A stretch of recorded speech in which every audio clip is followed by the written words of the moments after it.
Mesdames et messieurs, vous faites bien de préférer Guérita TV Monde pour démarrer votre semaine et votre matinée à travers votre émission matinale, le meilleur réveil. La première tasse de café, nous allons vous servir tout de suite et maintenant avec Mathieu Kolaoleboko. Il s'agit bien de cette rubrique qui vous permet d'être informé de l'actualité du matin. C'est donc la revue des titres. Mathieu Kolaoleboko.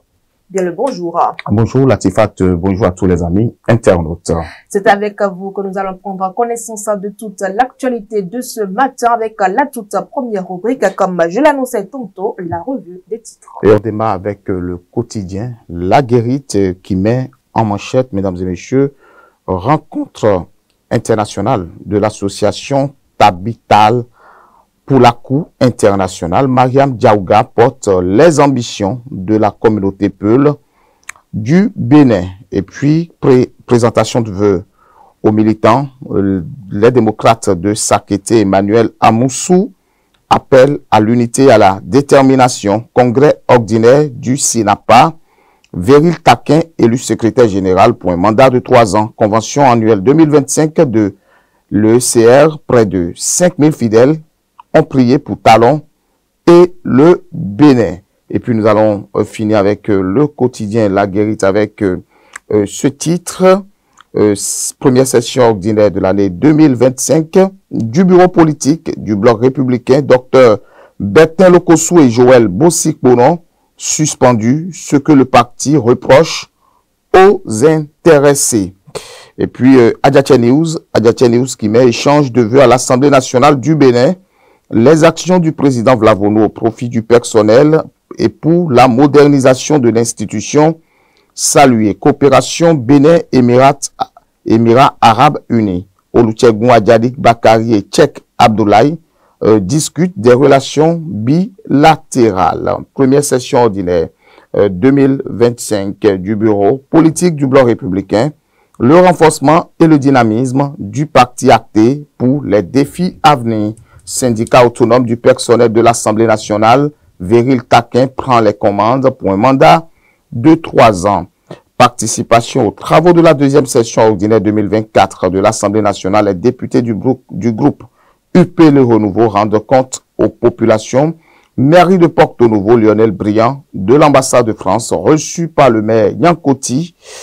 Les 2 importants communiqués de la ville relatifs au foncier. Autre journal, le grand jury. Grande décision de la session ordinaire du bureau politique du bloc républicain ce samedi. Joël Bossik-Bonon et Bertin Lokossou suspendus des instances du parti et de leurs fonctions. La boussole. Ministre conseiller au Bénin. Les domaines d'intervention de Yaoundé et Badamassi élargis. Et puis, les nouvelles du jour, décision, session ordinaire du bureau politique du bloc républicain. Le bloc républicain se dote d'une boussole pour bien démarrer l'année 2026. L'observateur au thème des travaux du bureau politique du bloc républicain, El Hadj Moubarakou Latifou, exhorte les militants de la 19e circonscription électorale à s'unir pour des victoires écrasantes en 2026, notre époque échange de vœux à l'Assemblée nationale, la reconnaissance du personnel au président Vlavonou, Bénin intelligent, musique béninoise du Tana à l'esport, les ambitions et obstacles, la nouvelle tribune, maintenir la cohésion des troupes à l'approche des élections de 2026 au Bénin, un véritable défi pour les partis politiques. Le soleil bénin, après le drame meurtrier qui a frappé les FDS au front le 8 janvier dernier au nord, Patrice Talon muscle la lutte antiterroriste. Fraternité, première session ordinaire 2025 du bureau politique du bloc républicain. Biotchane et ses lieutenants posent les bases d'une bonne participation aux élections de 2026. Visa Info, tirage au sort ce jour de la CAN Maroc 2025. Les guépards du Bénin retiennent leur souffle, les probables adversaires du Bénin, la nation qui met les réalisations et défis passés au peigne fin par la nation en parlant justement du cadre de vie, de transport en 2024. Et puis on va finir la tifat avec le quotidien La Guérite qui met en manchette Mariam Diaouga porte les ambitions de la communauté Peul, justement en parlant de la rencontre internationale de l'association Tabital pour la Cour internationale. J'y arrive. Présentation de vœux aux militants LD2 Sakété. Emmanuel Ouamoussou appelle à l'unité et à la détermination. Congrès ordinaire du SINAPA, Véril Taquin, élu secrétaire général pour un mandat de 3 ans. Convention annuelle 2025 de l'EECR. Près de 5000 fidèles ont prié pour Talon. Et puis, nous allons finir avec la première section ordinaire de l'année 2025 du Bloc républicain. Dr Bertin Lokossou et Joël Bossik-Bonon suspendus, ce que le parti reproche aux intéressés à aller dans le quotidien La Guérite. La revue des titres laisse à présent place à la présentation de l'actualité de ce matin. Maintien de la cohésion à l'approche de 2026, un véritable défi pour les partis politiques. Oui, vous le savez, à l'approche justement des élections générales en 2026 au Bénin, les partis politiques sont confrontés à un défi de taille, maintenir la cohésion de leurs troupes. Cette étape est particulièrement cruciale car avec les nouvelles dispositions du code électoral, il est obligatoire de disposer d'un certain nombre de parrainages avant de prétendre déposer sa candidature. Ces prochaines élections risquent de se révéler comme un test majeur pour la scène politique béninoise. La cohésion au sein des partis politiques est donc un enjeu vital au Bénin. La gestion des partis politiques s'accompagne souvent de transhumances liées au désaccord interne, mais aussi à l'opportunité de positionnement, la répartition des responsabilités ou encore la direction stratégique à adopter. Mais dans les conditions actuelles, la TIFAT, où les élus capables de parrainer les candidatures à l'élection présidentielle 2026 doivent être choyés du fait de leur importance, il est crucial que les formations politiques s'assurent que leurs membres restent soudés derrière l'idéal du parti, de ne pas suivre des intérêts personnels pouvant les emmener à préférer vendre la maison pour acheter le champ, comme le dit un adage de chez nous. Autre actualité, une journaliste a été arrêtée par la police. Oui, il s'agit d'une journaliste d'un média web. Vous le dites si bien, une journaliste en service dans une web télévision est placée en garde à vue par les éléments de la police républicaine. Dans un message relayé sur sa page Facebook, la police républicaine a apporté sa version des faits. Une journaliste de Etre TV en garde à vue pour outrage aux forces de l'ordre dans un contexte où la liberté d'expression est souvent mise en balance avec le respect des institutions. Une vidéo sensationnelle diffusée sur les réseaux sociaux a récemment suscité une vive controverse.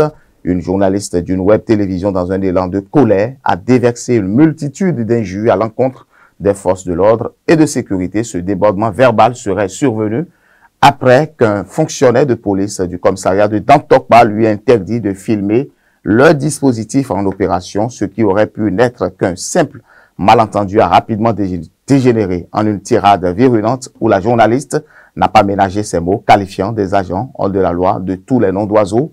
Cet incident qui soulève des questions sur les limites de la critique des autorités a conduit à son interpellation le jeudi 23 janvier 2025. Elle fait face à plusieurs chefs d'accusation, notamment l'injure publique, la diffamation par le biais d'une communication électronique, l'outrage à l'agent dans l'exercice de ses fonctions et l'incitation à la rébellion. La journaliste comparaîtra devant le procureur de la spéciale près la Cour de répression des infractions économiques et du terrorisme la semaine prochaine, où elle devra répondre des faits qui lui sont reprochés dans un climat où la désinformation peut se propager à une vitesse alarmante. Cette situation soulève des interrogations sur le rôle des réseaux sociaux dans la diffusion d'informations par voie biaisée. Les acteurs impliqués devront désormais se soumettre à la justice qui tranchera sur cette affaire délicate, témoignant ainsi des défis contemporains entre la liberté d'expression et le respect des institutions, renseigne la police républicaine.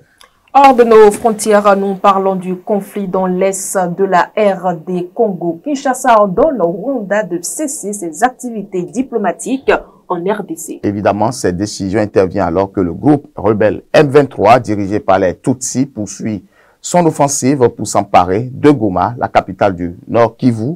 Les autorités congolaises et les experts de l'ONU accusent le Rwanda de soutenir les rebelles, bien que Kigali ait démenti ces accusations à plusieurs reprises. La République démocratique du Congo s'engage à respecter toutes les procédures diplomatiques et à assurer une transition ordonnée de la décision, a déclaré le ministère des Affaires étrangères de la RDC. Dans un communiqué, le communiqué ajoute également que la République démocratique du Congo a rappelé les diplomates congolais à Kigali avec effet immédiat. Le Rwanda n'a pas encore réagi à la dernière décision de la RDC. Cette nouvelle rupture des relations déjà tendues entre les deux pays fait suite à l'assassinat du gouverneur militaire de Nord Kivu jeudi par des rebelles du M23 au cours de leur offensive vers Goma. Ils ont également tué au moins 12 soldats de maintien de paix étrangers ces derniers jours. Latifat. Le logo officiel de la CAN de Maroc en 2025 est dévoilé. Oui, le logo officiel de la CAN Maroc 2025 vient d'être dévoilé dans la soirée de ce samedi 25 janvier 2025 par l'instance suprême du football africain et ce, à jour J-2 du tirage au sort du tournoi panafricain prévu pour ce 21 décembre 2025 du 18 janvier 2026 justement. La vidéo annonçant le logo officiel de la 35e édition de la CAN met particulièrement en valeur le patrimoine marocain, notamment le Zélige. Il s'agit ainsi d'un véritable hommage au Maroc dont l'amour pour le ballon rond est une seconde nature dans les gènes des jeunes désireux de perpétuer la tradition et de continuer à hisser le pays dans les premiers rangs en tant que terre d'hospitalité pour les pays africains. Le tirage au sort de la CAN Maroc 2025 aura lieu ce lundi 27 janvier à partir de 19h au Théâtre National Mohamed IV de Rabat en présence de hauts responsables et de grandes stars de football international. On attend Latifat, les adversaires des Guépards du Bénin, pour pouvoir savoir ce que nous allons vivre à partir de décembre 2025. Gardez votre souffle, le temps. Avec le temps, on saura nos adversaires. Mesdames et messieurs, c'est l'essentiel à retenir de l'actualité de ce matin. On vous retrouve tout de suite dans le forum matinal.